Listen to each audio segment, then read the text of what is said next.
Gladiadores es el tema de hoy. Atención, aquellos que deseen meterse a gladiadores. Nerón mandó a erigir su propio circo en la orilla derecha del Tíber, en los jardines de Agripina, allí por donde hoy están San Pedro y las columnas de Bernini. Esta obra era de menores dimensiones que el Circo Máximo, que estaba por ahí cerca también. Y se levantó porque el Circo Máximo solo servía para las carreras de carros. El Circo Máximo era un hipódromo y tenía una gran capacidad, probablemente 200.000 espectadores.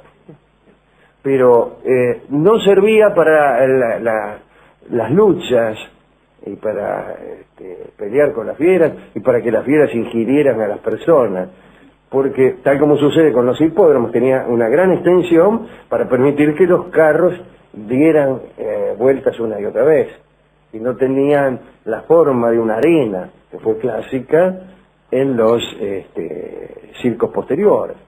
El Coliseo que hoy conocemos todavía no estaba construido, porque me parece que lo construyó Vespasiano después. Pero bueno, este estadio permitía que se celebraran los combates de gladiadores, que era el entretenimiento predilecto en la antigua Roma. No es posible reconstruir con exactitud ese edificio porque al final lo utilizaron como cantera, como sucedió con casi todos los edificios de la antigua Roma, y ya medio se olvidaron dónde lo habían puesto, ¿no?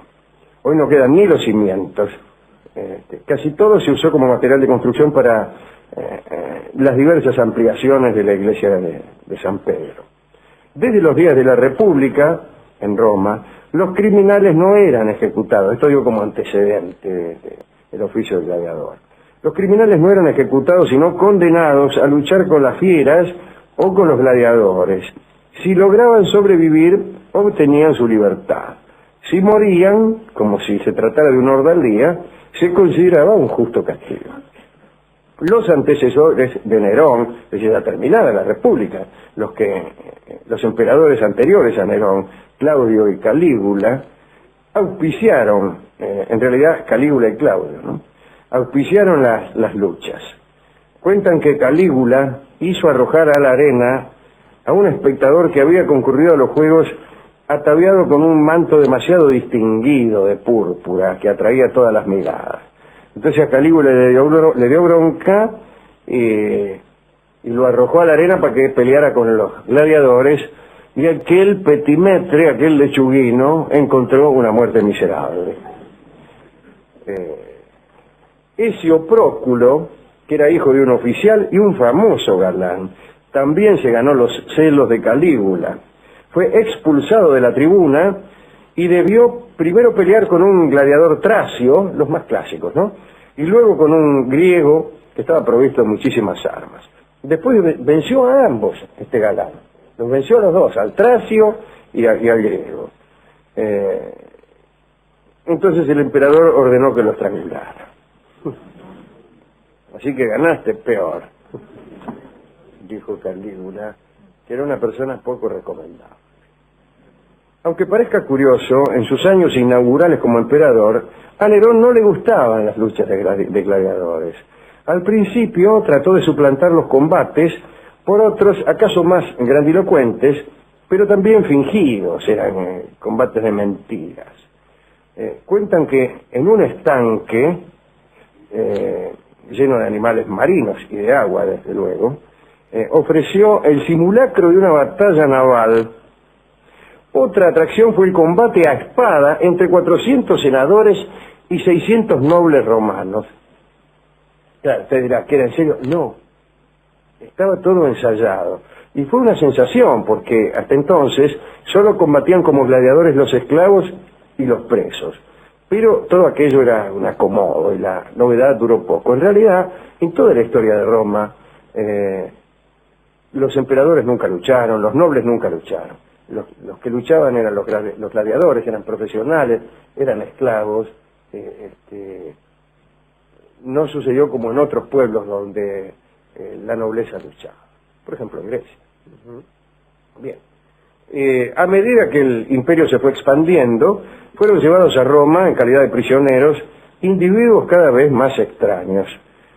Usted podía encontrar en la arena, Rolón, pelirrojos de Britania y Galia, rubios del Rin, morenos de Mauritania, negros del interior del África, hombres de cobre de Singapur. Agrego yo, y es mentira, nunca hubo un hombre de Singapur en el circo romano. En la época de Nerón incluso se organizaron por primera vez luchas entre mujeres. Qué bien. Con la exclamación Ave César, los que van a morir te saludan, los gladiadores entraban en la arena. Cuando uno caía finado, se abría una puerta en uno de los costados de la arena y un esclavo entraba a todo lo que da. Le ponía un hierro caliente, un hierro candente en realidad, sobre el cuerpo del desplomado para cerciorarse de que el gladiador no se hacía el muerto. Porque había algunos que, viendo que les iba mal, se hacían los mortadelas, pensando que finalizada la lucha iban a poder escurrirse por alguna puerta lateral, cuando terminara el público de prestarle atención. Pero no, cuando caías en tierra y ponías cara de muerto, es una clásica expresión del teatro y también de las luchas, entonces venía este funcionario con un hierro candente y te lo ponía. Entonces aquellos que no tenían bien ensayado su papel de muertos, inmediatamente decían lo siguiente: ¡ay! Y ahí es cuando todos decían: ¡no está muerto!, gritaban todos, y procedían a decapitarlo, toda vez que una vez separada la cabeza del tronco de una persona, resulta muy difícil que la muerte sea fingida. En tiempos de Nerón había en Roma 2000 gladiadores. Recibían las armas en el momento del combate y después las tenían que devolver. Se los trataba con dureza, pero no les faltaba comida, ¿no? La dieta de los gladiadores se basaba principalmente en platos de cebada y puré de alubias. Ajá. Puré de alubias. ¿Quiere usted un puré de alubias? Bueno, sí, como Es no. una especie de fainá. ¿Qué será eso? Claro. Poroto. Lo sometían también a masajes y fricciones para forzar el desarrollo de la musculatura. Detrás de los muros de las escuelas de gladiadores se desarrollaban dramas monstruosos que rara vez se conocían en el exterior. Séneca contaba la historia de un gladiador que camino a la arena metió la cabeza entre los rayos de una rueda para quebrarse el cuello, solo para matarse, porque estaba descontento con su vida. Tácito supo de un desesperado intento de evasión de los gladiadores en Preneste en el año 64. La víspera de su presentación se ofrecía a los luchadores un gran banquete. Bajo estricta vigilancia le daban comidas que no habían visto en años, nada de puré de alubias. Corría el vinardo a raudales, había mujeres, una verdadera orgía, unas orgías feroces. En aquel entonces no había aquel prurito de que el deportista tenía que mantener una cierta compostura en los días anteriores, que la dieta, que acostarse temprano. No, la concentración. ¿Qué concentración? Ahí vino y poroto y mujeres y cañones de crema pastelera. Digo yo, no sé si había, pero se me ocurre. Bien.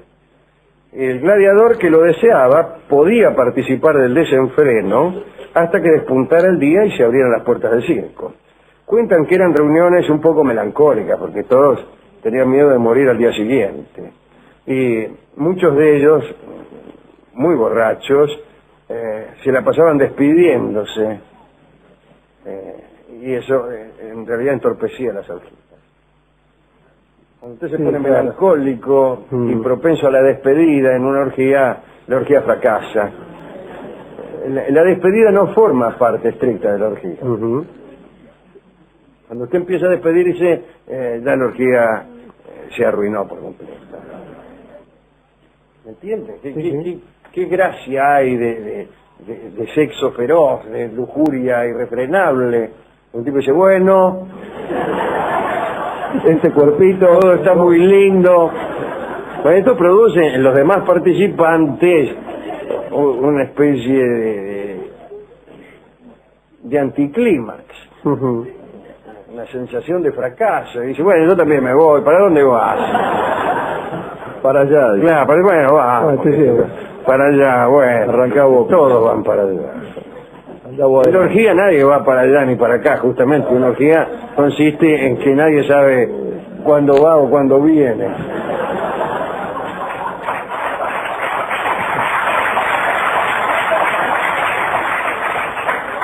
Bueno, y enseguida empezaba la lucha.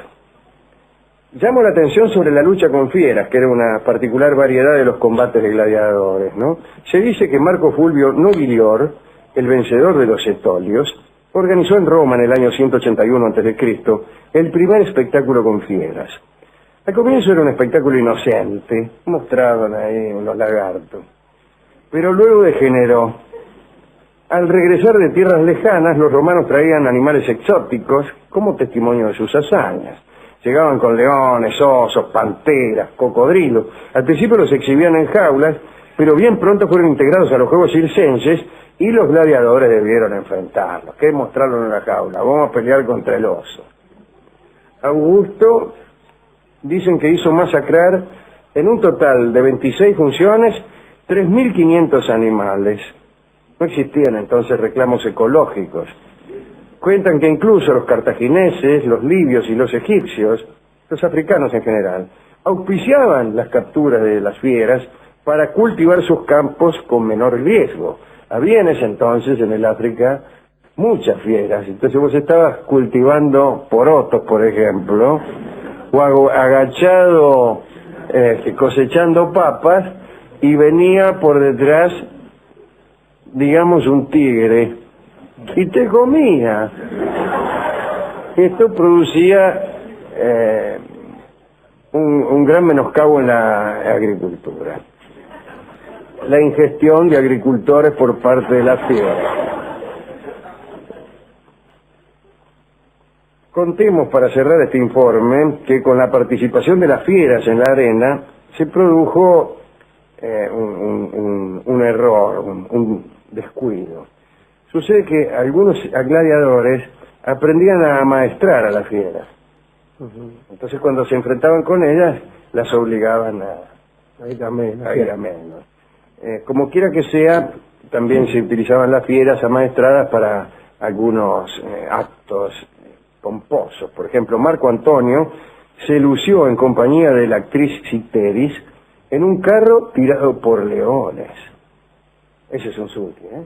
Imagina un sulky con 2 leones. Algunos conseguían que los toros se pararan en 2 patas. Ah, eso no lo he visto nunca. Y bueno, que los elefantes se arrodillaran ante el emperador, eso sí. Sí, el elefante es de arrodillar. El elefante se arrodilla, yo eso he visto, pero toros parados en 2 patas, no. Más. Mire que en las corridas de toros, ¿qué les costaría? Sí, claro. Hacer parar al toro en 2 patas. Pero yo no he visto nunca. Para mí es mentira. Caballo sí, pero toro El caballo sí se para en 2 patas, pero el toro no. Animales que no se paran en 2 patas. A ver. La serpiente.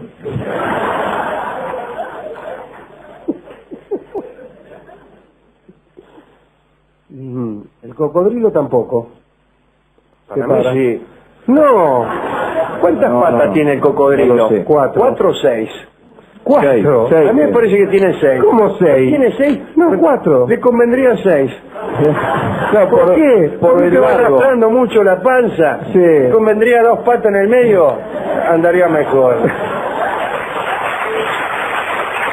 Está mal terminado el cocodrilo. Sí. Bueno, ¿a quién quiere dedicar esta crónica deportiva, podríamos decir? Yo al galán ese que le ganó a... Que le ganó al pintor y a los valiente. gladiadores, al Tracio y al otro, ¿no? Sí.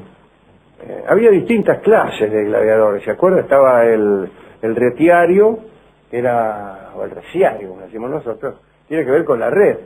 trabajaba con una red y con un tridente. En una mano la red, en la otra el tridente. La técnica consistía en dejarte atacar y enredarte en un momento con la red. Y cuando estabas atorado en tus movimientos, entonces te ensartaba con el tridente como churrasco de croto. Ajá, como se decía ya. Pero el más clásico era el gladiador tracio, que era espada y escudo. Espada y escudo, y era mucho más eficaz que el reciario. El reciario era más lento. Imagínese, la maniobra era más lenta. Claro, y con un trinche de choricero. Sí. Qué sé yo, había un tipo con una espada y no le daba mucho asunto. Los reciarios eran más pesados y los tracios, que eran los tipos con la espada y el escudo, eran más rápidos, más fáciles. Sí, más eficaces. Discúlpeme, yo sí tengo que hacer una apuesta, voy al tracio. Al retiario, sí. Digo al tracio. tracio. Al tracio, disculpe. Bueno, pero usted ¿a quién se lo dedicó? Al galán. Al galán, al Ezio Próculo, que tenía un lindo nombre también. Sí, las indicadas lo... Salvado apenas por un acento.